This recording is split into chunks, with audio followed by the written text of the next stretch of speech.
નમસ્કાર, day special કાર્યક્રમમાં આપની સાથે હું છું શિવાની। ડે સ્પેશિયલમાં આજે વાત કરવી છે અંગદાનના મહત્વ વિશે। હવે લોકો જેમ જેમ જાગૃત બન્યા છે, લોકોમાં અવેરનેસ અત્યારે જોવા મળી રહી છે, તેને કારણે લોકોમાં જે અવેરનેસની સાથે સાથે અંગદાનનું મહત્વ પણ વધ્યું છે। અને ખાસ અમદાવાદની સિવિલ હોસ્પિટલની વાત કરીએ તો તેમાં ઐતિહાસિક સિદ્ધિ પ્રાપ્ત થઈ છે। 222 અંગદાતાઓના અંગદાન થકી 713 વ્યક્તિઓને જે નવું જીવન મળ્યું છે। કેટલી આનંદની અને કેટલી સુકૂનભરી આ બાબત કહેવાય કે જે નવું જીવન પ્રાપ્ત કરનારા જે વ્યક્તિઓ છે તેમના માટે કે તેમને કોઈના થકી નવું જીવન પ્રાપ્ત થાય છે, તેમના માટે પણ કે જેમને તેમના પોતાના અંગનું દાન કર્યું છે કોઈ અન્ય વ્યક્તિઓ માટે। અને આ પ્રકારનું અંગદાનનું મહત્ત્વ દરેક વ્યક્તિમાં એ સમજ કેળવાય તે પણ જરૂરી છે। મોટાભાગે અત્યારે જોવા જઈએ કે લોકોમાં એ અવેરનેસ ફેલાય છે અને લોકો આ પ્રકારના જે ફોર્મ હોય છે તે પણ ફિલઅપ કરતા હોય છે। અમુક હોસ્પિટલમાં જઈને જે અમુક ફોર્મેલિટીઝ હોય છે તે પૂરી કરાતી હોય છે અને અંગદાન એ મહાદાન કહેવાય છે। અને એટલા જ માટે હંમેશા આપણે એ પ્રયત્ન કરવો જોઈએ કે આપણે કઈ રીતે બીજાની મદદ કરી શકીએ ને તેમાંનું સૌથી મોટું દાન જે હોય છે તો તે અંગદાન હોય છે।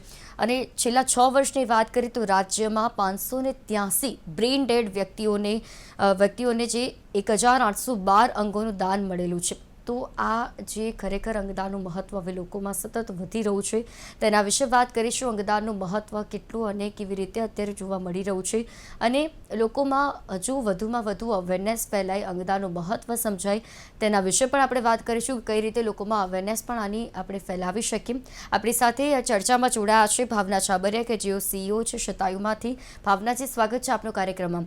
સાથે ડૉક્ટર પથિક પારીક જોડાયા છે, consultant hepatologist and liver transplant physician. પથિકજી, સ્વાગત છે આપનો કાર્યક્રમમાં।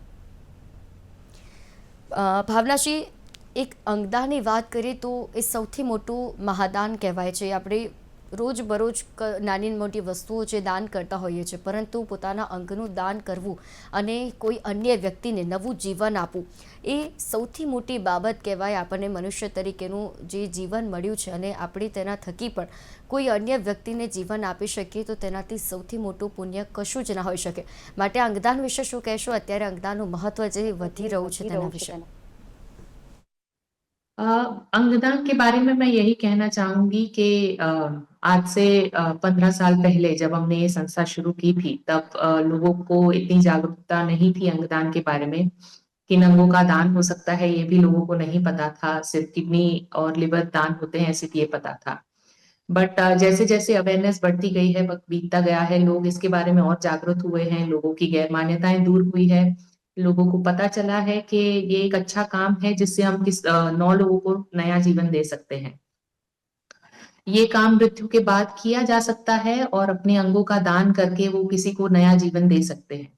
तो ज्यादा से ज्यादा जागरूकता फैलने के कारण लोग काफी आगे आ रहे हैं। जैसा कि आपने शुरू में बताया कि सिविल हॉस्पिटल से इतने सारे डोनेशंस हुए हैं, ये नंबर काफी आगे बढ़ा है। और लोग आजकल आप न्यूज़पेपर्स में भी देख रहे हैं कि हर दूसरे दिन कोई ना कोई कहानी, कोई ना कोई स्टोरी शेयर होती है जहां किसी ने किसी को अंग देके एक नया जीवन दिया, उसके बारे में बताया जाता है। तो इससे काफी जागरूकता बढ़ी है, लोगों की गैर मान्यताएं दूर हुई है, लोग आगे आ रहे हैं इस कॉज को सपोर्ट करने के लिए और अपने अंगों का दान करने के लिए भी। જી બિલકુલ, અને જરૂરી પણ છે અત્યારના સમયમાં અંગદાનનું મહત્વ સમજીને અને અન્ય લોકો માટે પણ તે અવેરનેસ ફેલાવવી પણ ખૂબ જ જરૂરી છે। પથિકજી, આપનું શું માનવું છે? છેલ્લા 6 વર્ષમાં રાજ્યમાં જે પણ 583 બ્રેઇન ડેડ વ્યક્તિઓને 1812 વ્યક્તિઓનું જે અંગદાનનું જે મહત્વ, જે પુણ્ય મળ્યું છે તેના વિશે અને જે અત્યારના સમયમાં અંગદાનનું મહત્વ સતત લોકોમાં વધી રહ્યું છે। પહેલા કદાચ આની લોકોમાં અવેરનેસ ઓછી હશે, પરંતુ હવે જેમ જેમ સમય આગળ વધી રહ્યો છે, લોકોમાં બ્લડ ડોનેશન હોય, અંગદાન હોય, તેને લગતા અવેરનેસ ખૂબ જ વધી રહ્યું છે તેના વિશે। તો આપણે જ્યારે ઇન્ડિયાની વાત કરીએ તો જે અંગોની જરૂર છે અને એઝ કમ્પેર ટુ વેસ્ટ, જ્યાં આગળ બી ટ્રાન્સપ્લાન્ટ થાય છે, ઇન્ડિયામાં બી ટ્રાન્સપ્લાન્ટ થાય છે, પણ જે લોકોમાં પહેલા ફિયર હતો કે અમે અંગદાન કરી શકીએ, અમારું રિલિજિયસ આવે, ડોક્ટર્સ એટલા બધા ઇન્ક્લાઇન નતા, ડોક્ટર્સની જાણકારી બ્રેઇન ડેડ ડિક્લેરેશન વિશે નથી। અને છેલ્લા દસકામાં જે ઓર્ગેનાઇઝેશન્સ છે, ગવર્મેન્ટ છે, એ લોકોએ આ ઝુંબેશ ઉઠાઈ છે, જેના કારણે હવે અવેરનેસ વધતી જાય છે અને જેના કારણે હવે લોકો ગભરાતા નથી અંગદાન કરવા માટે અને લોકો પહેલેથી પ્લેજ કરે છે, જે એક ગવર્મેન્ટ તરફથી કે ઓર્ગેનાઇઝેશન્સ તરફથી, પ્રાઇવેટ ઓર્ગેનાઇઝેશન કે એનજીઓ તરફથી એ અવેરનેસ ક્રિએટ થાય છે અને જેથી વધુ ને વધુ લોકો હજી અંગદાન કરવા માટે આગળ આવે છે અને સગાને જ્યારે અંગદાન વિશે છેલ્લે વાત કરવામાં આવે છે તો એ લોકો હિચકિચાતા નથી. તો આપણે ઘણા આગળ આવ્યા છે, પણ એ વાત કરીએ કે જે ઓવરઓલ જરૂર છે એની આપણે ક્યારેય હજી નજીક આવ્યા નથી. બીજા દેશમાં હજી બી 20 થી 30 પર મિલિયન અંગદાન થતા હોય છે પોપ્યુલેશનમાં. આપણે હજી બી 1 થી ઓછો રેટ છે અંગદાનનો.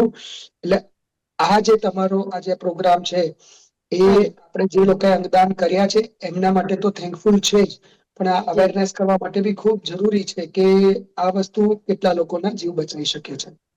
જી બિલકુલ. So we અને have a long way to go ahead, yes. બિલકુલ, અને કઈ પથિકજી તેની આપણે અવેરનેસ વધારી શકાય? અને ખાસ જ્યારે તમે જે આંકડો કીધો કે અન્ય દેશોમાં જે ખાસો બધો ડિફરન્સ કહેવાય આપણા દેશ અને અન્ય દેશોની સરખામણીમાં અંગદાનનું, તો આ રેશિયો ઓછો રહેવાનું કારણ? રેશિયો ઓછો રહેવાનું કારણ છે અવેરનેસ. તો હમ જે લોકો જ્યારે આપણે જીવીએ છીએ ત્યારે જ આપણે આપણી ઈચ્છા આપણા ઘરવાળાને વ્યક્ત કરી હોય કે ભાઈ જ્યારે હું એ પોઝિશનમાં ન હોઉં કે મને જ્યારે મોકો મળે તો મારા અંગદાન કરવા, તો એ એક આપણે જણાવી શકીએ છીએ. એના સિવાય આપણે જ્યારે અવેરનેસ ક્રિએટ પ્રોગ્રામ્સથી કે આ અંગદાનથી જે ન્યૂઝપેપરમાં આપણે એવરી ઓલ્ટરનેટ ડે વાંચીએ છીએ કે અમને અંગદાન થયું, સો એ બહુ પોઝિટિવ સ્ટેપ છે. લોકો વાંચે છે અને વિચારે છે કે જો કોઈએ જીવ બચાવ્યો તો હું પણ આગળ આવી શકું છું. રિલિજિયસ લીડર્સ છે, જે લોકો રિલિજિયનના કારણે અટકે છે, એ લોકો એમના રિલિજિયસ ડેસ્ટિનેશન્સ પર આ વિશે અવેરનેસ કરી શકે છે. પણ સૌથી ઇમ્પોર્ટન્ટ વસ્તુ છે કે એક જે અભાવ છે એ હું એઝ અ ડોક્ટર જે ફીલ કરી રહ્યો છું એ છે કે એક ટ્રસ્ટનો અભાવ હોય છે. જ્યારે દર્દીના સગાઓને કહેવામાં આવે છે કે આ વ્યક્તિ બ્રેન ડેડ છે અને બચી શકે એમ નથી અને અંગદાન થઈ શકે એ પરિસ્થિતિ છે, તો એ જે અભાવ છે એ આ ખોટું છે કે અમને બરાબર ટ્રીટમેન્ટ નથી કરી કે આ ઓર્ગનની લેવેચ કરી રહ્યા છે. તો આ બધી જે ગલત ફહેમીઓ છે એ જેટલી જલ્દી જેટલા લોકો આગળ આવી અને દૂર કરવામાં મદદ કરે એટલું અંગદાન વધશે.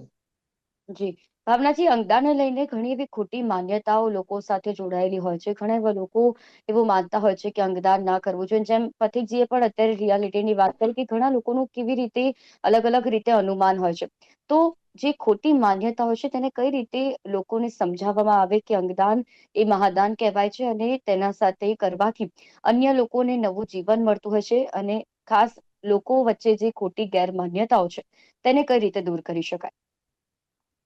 अ, जैसा कि मैंने शुरू में कहा कि अवेयरनेस नो डाउट बढ़ा है, बट अभी भी जैसा डॉक्टर पथिक ने बताया कि फियर है, लोगों के हम्म मन में अभी भी फियर है कि मेरे रिलेटिव के का ठीक से इलाज नहीं हुआ है और इनको सिर्फ अंगदान करने में इंटरेस्ट है, हॉस्पिटल को पैसे मिल रहे हैं या डॉक्टर को पैसे मिल रहे हैं, तो वो जो अविश्वास है, जो फियर है, उसके रिगार्डिंग कुछ हमें काम करना चाहिए।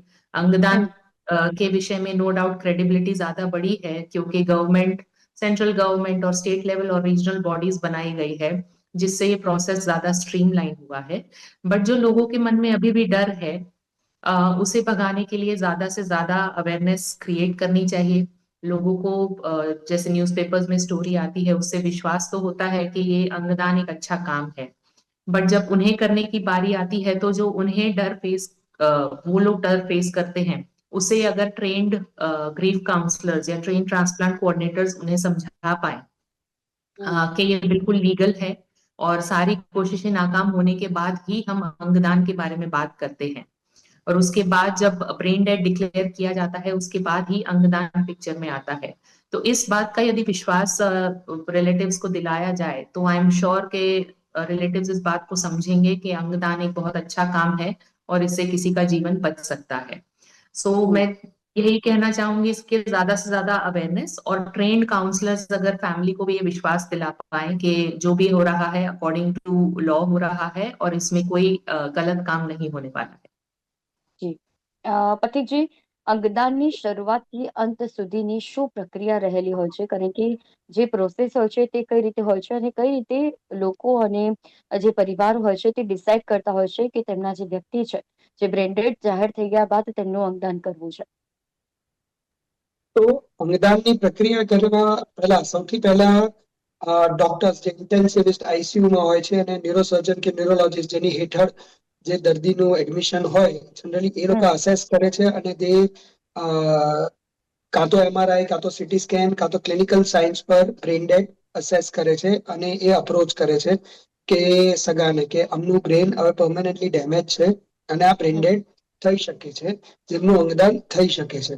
અને there is a specific protocol હોય છે કે બે ન્યુરોલોજીસ્ટ બે ઇન્ડિપેન્ડન્ટ ડોક્ટર્સે જોયું હોય અને એના એપનિયા ટેસ્ટિંગ હોય છે, એના બી ક્રાઇટેરિયા હોય છે કે જે already world wide brain dead declare કરવા માટેની પ્રોટોકોલ હોય છે. એ પ્રમાણે એ પ્રોસિજર કરવામાં આવે તો જ્યારે પહેલો એપનિયા ટેસ્ટ થાય એના પછી સગાની કન્સેન્ટ લેવામાં આવે છે. સગાને પૂછવામાં આવે છે કે તમે કયા અંગ દાન કરવા માંગો છો કે નથી કરવા માંગતા, અને જ્યારે કન્સેન્ટ આપે એના પછી એટલીસ્ટ 5 અવર્સ પછી સેકન્ડ એપનિયા ટેસ્ટ થાય છે અને સેકન્ડ એપનિયામાં બી જો એ કન્ફર્મ થાય કે બ્રેન ડેડ છે એટલે બે અલગ ટેસ્ટ અલગ ડોક્ટરો હેઠળ અલગ ટાઈમ હેઠળ એ અંગદાનના બ્રેન ડેડના ટેસ્ટ કરવામાં આવે. બ્રેન ડેડ સર્ટિફાઈ થાય એ દરમિયાન ફર્સ્ટ પછી ગવર્મેન્ટ એટલે કે સોટોને નોટિફાઈ કરવામાં આવે છે જે state organ and tissue transplantation organisation છે અને એના હેઠળ કયા અંગદાન થઈ રહ્યા છે કયાને એ લોકો ડિસાઈડ કરે છે કે કોનો વારો છે, કોને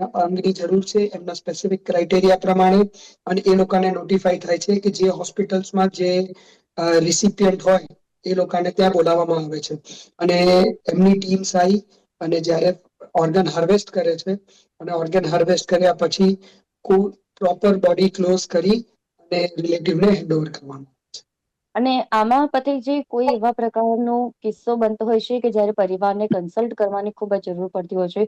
ઘણી એવી સિચ્યુએશન હોય છે કે આ એક એવું ઇમોશન પ્રક્રિયા છે કે પોતાનું એક વ્યક્તિ કે જે બ્રેન્ડેડ જાહેર થયું છે કે જેમનું હવે જીવન શક્ય નથી, ત્યારે તેમના જે અંગ છે તેમનું દાન કરવા માટે પરિવારને કઈ રીતે કન્સલ્ટ કરાતા હોય છે? કારણ કે ઘણી વખત જેમ તમે કીધું કે લોકોમાં ખોટી માન્યતાઓ પણ રહેલી હોય છે, તો તેને સાચી પુરવાર કરવી અને તેમને મનાવવા કે તેમના થકી તે અન્ય વ્યક્તિમાં નવું જીવન તેને મળી શકે, કેટલાય વ્યક્તિઓનો જીવ બચી શકે ત્યારે. એટલે એના માટે હું ટ્રાન્સપ્લાન્ટ ફિઝિશિયન છું એટલે મારો કોન્ફ્લિક્ટ ઓફ ઇન્ટરેસ્ટ હોય એટલે જ્યાં સુધી ઓર્ગન ડોનેશન કન્ફર્મ ના થાય ત્યાં સુધી અમે રિલેટિવ્સને કે કોઈને મળીએ નહીં. પણ જે ટ્રાન્સપ્લાન્ટ કોઓર્ડિનેટર્સ હોય એ લોકો એમને કાઉન્સેલિંગ કરે છે અને જે એમના primary treating most of the time A primary treatment જેની અંડર લેતા હોય એમના પર પૂરો વિશ્વાસ હોય એ જ્યારે કાઉન્સિલ કરે છે કે આમાં હવે આપણે આગળ થઈ શકે એમ નથી અને હવે આપણે કેટલાના જીવ બચાવી શકીએ છીએ, અને એ એક ઇમોશનલ ડિસ્કશન ફેમિલી મેમ્બર્સ સાથે કરવામાં આવે છે.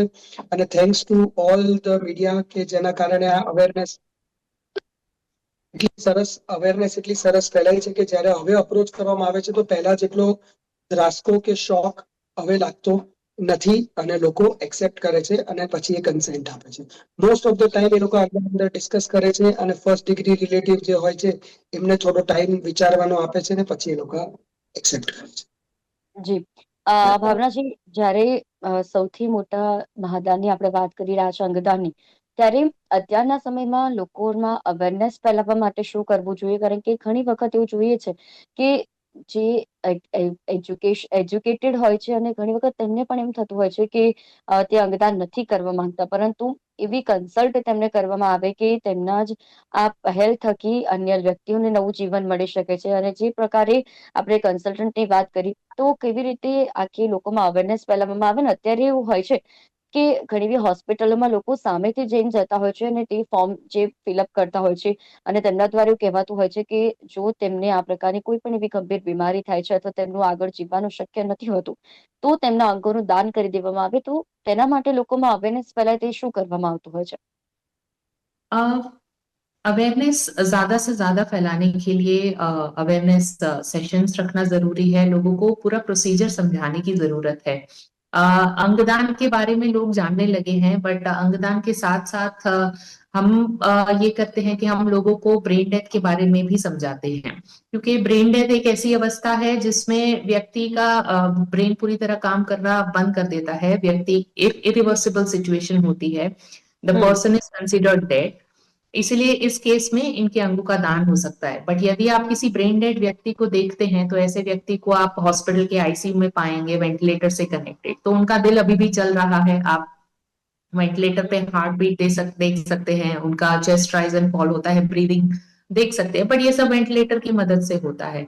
तो चाहे अंगदान के बारे में पता हो, लेकिन यदि ब्रेन डेथ के बारे में पता नहीं है और फैमिली में कोई यंग पर्सन है जो ब्रेन डेथ के कारण जिसकी मृत्यु होती है, तो डेथ एक्सेप्ट करना रिलेटिव्स के लिए बहुत मुश्किल हो जाता है। तो अंगदान के साथ साथ ब्रेन डेथ के बारे में भी अवेयरनेस फैलाना जरूरी है। इसके अलावा जैसा कि आपने बताया, लोग हॉस्पिटल्स में जाके इंक्वायर करते हैं कि अंगदान करना है तो उसका क्या प्रोसीजर है। तो लोगों को ये बताना जरूरी है कि अंगदान कौन सी अवस्था में हो सकता है और किन अंगों का दान हो सकता है। ऐसा नहीं है, कई लोग हमारे पास आते हैं कि हमें फॉर्म भरना है और हमारी मृत्यु के बाद जिन भी अंगों का काम हो आप ले लीजिएगा। तो ऐसा नहीं है, उन्हें सही तरीका बताना जरूरी है कि अंगदान हम्म। सिर्फ ब्रेन डेथ की स्थिति में ही मुमकिन है, और इसके लिए आपकी फैमिली की रजामंदी, फैमिली का कंसेंट भी जरूरी है according to the law of our country. तो आप हम्म। सिर्फ फॉर्म भरेंगे और आपके अंगों का दान हो जाएगा, ये नहीं है। आप फॉर्म भरते हैं, इससे आप अपनी इच्छा व्यक्त करते हैं। इसके अलावा ये बहुत जरूरी है कि आप अपनी फैमिली से भी डिस्कस करें कि आपकी इच्छा है कि आपकी मृत्यु के बाद यदि आप ब्रेन डेथ से आपकी मृत्यु होती है तो आपके अंगों का दान किया जाए। और ये फैमिली को पता होता है तो उस समय फैमिली के लिए भी डिसीजन लेना आसान होता है। हम्म। जैसा कि डॉक्टर ने बताया कि फैमिली का कंसेंट जरूरी होता है। तो अंगदान सिर्फ एक इंडिविजुअल डिसीजन नहीं है, मैं ये कहना चाहूंगी कि ये डिसीजन आप लीजिए और अपने परिवारजनों के साथ भी डिस्कस कीजिए। तो ये सारी चीजें हैं जो अवेयरनेस में कवर होनी चाहिए, ताकि एक्चुअली में जब अंगदान करने की बारी आती है तो ये पूरा प्रोसेस स्मूथली हो सके। જી બિલકુલ પથિકજી, અંગદાની આપણે વાત કરી રહ્યા છે તો અત્યારે ઘણી બધી રીતે લોકો અત્યારે વેઇટિંગ લિસ્ટમાંથી રાહ જોઈ રહ્યા છે કે ઘણા એવી રીતે અંગદાન માટે રાહ જોતા હોય છે, ત્યારે એ વેઇટિંગ લિસ્ટની શું પ્રક્રિયા હોય છે? કારણ કે જે અંગદાન કરનારાઓ છે તેની સંખ્યા ઘણી વખત ઓછી હોય છે, જ્યારે નવું જીવન મેળવનારા વ્યક્તિઓની સંખ્યા બમણી વધતી હોય છે, ત્યારે વેઇટિંગ લિસ્ટમાં જે વ્યક્તિઓ હોય છે, શું આ પ્રોસેસ હોય છે અને સૌથી વધારે કયા એવા અંગની દાનની માટેની વેઇટિંગ લિસ્ટ વધુ જોવા મળે છે અત્યારે? તો જ્યારે અમારી પાસે લોકો ટ્રાન્સપ્લાન્ટ માટે આવે છે ત્યારે અમે એમને જાણ કરીએ છીએ કે આ એક પ્રોસેસ છે જ્યાં આગળ અમે તમારી ફિટનેસ અસેસ કરશું અને નીડ અસેસ કરશું. એકવાર નીડ અને ફિટનેસ બંને અસેસ થાય પછી અમે ગવર્મેન્ટમાં રિક્વેસ્ટ કરીએ કે આપણી સોટોની વેબસાઇટ પર રજીસ્ટર કરશું, અને એકવાર અમને રજીસ્ટર મળે, એકનોલેજમેન્ટ સ્લીપ આવે, અને એના બેસિસ પર અમને આઈડિયા આવે છે કે એમનું નામ ગવર્મેન્ટ વેઇટિંગ લિસ્ટમાં જતું રહ્યું હોય છે. હવે કિડની અને લીવર, જે બે સોલિડ ઓર્ગન ટ્રાન્સપ્લાન્ટની વાત કરું, જે સૌથી વધારે કોમન છે, તો કિડનીનો એડવાન્ટેજ એ છે કે જ્યાં સુધી આ લીવર કે કિડની ન મળે ત્યાં સુધી એ ડાયાલિસિસ પર એમનું નોર્મલ જીવન જીવી શકાતું હોય છે. પણ અનફોર્ચ્યુનેટલી લીવર એવું અંગ છે જ્યાં એમનું એકવાર લીવર ફેલ થાય પછી એવું કોઈ આર્ટિફિશિયલ મશીન નથી કે એ જીવી શકાતું હોય છે. એટલે જેના કારણે જ્યારે ગવર્મેન્ટમાં આપણે નામ રજીસ્ટર કરીએ સોટોમાં, અને એના પછી જો વેઇટિંગ પીરિયડ લાંબો હોય તો એમને બહુ હાઈ ચાન્સીસ છે કે કોમ્પ્લિકેશન થવાથી એમનો જીવ ગુમાવી શકાતો હોય છે. તો જેના વિશે બી અમે જાણકારી આપીએ છીએ. અંડર નોર્મલ સર્કમસ્ટેન્સીસ એક સિસ્ટમ હોય છે ઓર્ગન ડોનેશનની, કે જે રીતે ઓર્ગનમાં એલોકેશનની, એવી રીતે કે જ્યારે બી કોઈ અંગદાન થાય તો કોને મળશે ઓર્ગન, એની એક સિસ્ટમ છે. જેમ કે લીવરની અંદર મેલ્ડ બેઝ સિસ્ટમ છે, જેની જે વર્લ્ડ વાઇડ એક્સેપ્ટેડ છે. આખા વર્લ્ડમાં આ સિસ્ટમ પ્રમાણે ઓર્ગન એલોકેશન થાય છે. જ્યારે લેવાવાળા 4 જણ કે 40 જણ હોય અને આપણી પાસે એક લીવર આવે તો એ કોને આપવું એ ડિસિઝન આ સ્કોરના આધારે લેવાતી હોય છે. અને એ સ્કોર રેગ્યુલરલી ગવર્મેન્ટને અપડેટ કરવાનો હોય છે, અને એ કોન્સ્ટન્ટલી ડાયનામિક લિસ્ટ હોય છે જે ઉપર નીચે થતું હોય છે. એટલે જે માન્યતા છે કે મેં પહેલા નામ લખાયું તો મને પહેલા મળી જશે, એ ખોટું છે. જે જેટલું બીમાર હોય એટલી એમને મળવાની સંભાવના વધારે હોય છે. ઓકે, જે તમે એપ્લિકેશનનો ઉલ્લેખ કર્યો તે કઈ રીતે આમાં કામ કરતી હોય છે? કારણ કે ઘણા લોકો હોય છે કે જેમને કદાચ તેના વિશે ખ્યાલ નથી હોતો, તો આ એપ્લિકેશન કઈ રીતે ગવર્મેન્ટની કામ કરે છે, અને જેવું કોઈ પણ વ્યક્તિનું અંગદાન કરવાનું છે અને અંગદાન મેળવનારા જેમને પણ નવું જીવન મેળવવું છે, તો તે કઈ રીતે એપ્લિકેશનમાં ઉપયોગ કરીને તેમાં એપ્લિકેટ કરી શકે છે? એટલે જેને અંગ દાન કરવાનું હોય એ અંગ દાન માટે એ લોકોએ જનરલી કીધું મેં હમણાં ભાવના મેં કે એમને એમની ઈચ્છા વ્યક્ત કરવાની છે. ફાઇનલી જયારે બ્રેન ડેડ થાય એટલે નોર્મલ વ્યક્તિ જયારે મરી જાય તે અંગદાન નથી કરી શકતા હોતા. જયારે હૃદય બંધ થઈ જાય પછી, એટલે કે ડીસીટી ડોનેશન ઇન્ડિયામાં નથી હોતું. એટલે જયારે હૃદય ધબકતું હોય અને બ્રેન ડેડ થાય અને એ ડિક્લેર થાય તો એ આંકડો ઘણો ઓછો થઈ જતો હોય છે. અને જયારે ડિક્લેર કરે તો એ ગવર્મેન્ટને નોટિફાય કરવામાં આવે. એમનું નામ વેબસાઇટ પર કે ક્યાંય ન આવે. પણ જયારે અંગદાન થાય, દરેકે એમનું કોઈ લીવર કે કિડની કે કોઈ ઓર્ગનનું એ ડોનેશન કરવાનું ડિસાઈડ કરે, હાર્ટ, લંગ્સ, તો તો અગર એ બ્લડ ગ્રુપ પ્રમાણે મેચિંગ પ્રમાણે એ ગવર્મેન્ટ આઈડેન્ટિફાઈ કરે છે કે જે ગવર્મેન્ટ ઓર્ગેનાઇઝેશન છે સોટો કે આમનું આ ઓર્ગન આ દર્દીને જશે.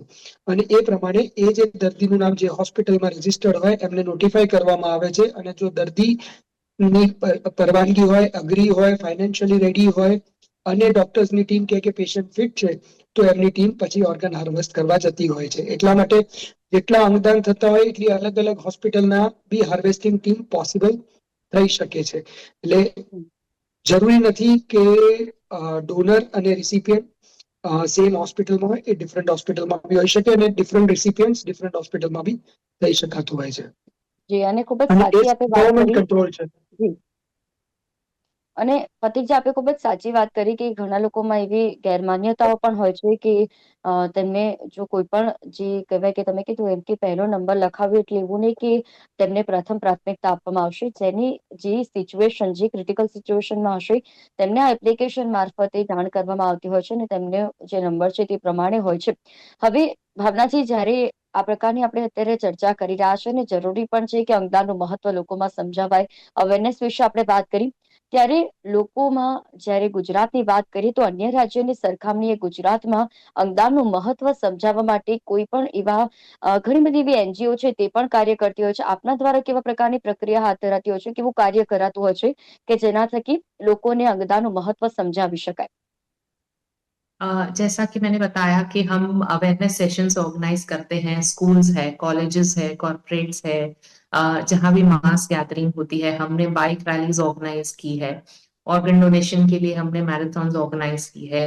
इसके अलावा स्कूल के बच्चों में जागरूकता फैलाने के लिए हमने इंडिया की first comic book on organ donation launch की थी, जिसकी हमने करीबन 1.5 लाख कॉपीज अहमदाबाद के सारे स्कूल्स में डिस्ट्रीब्यूट की थी।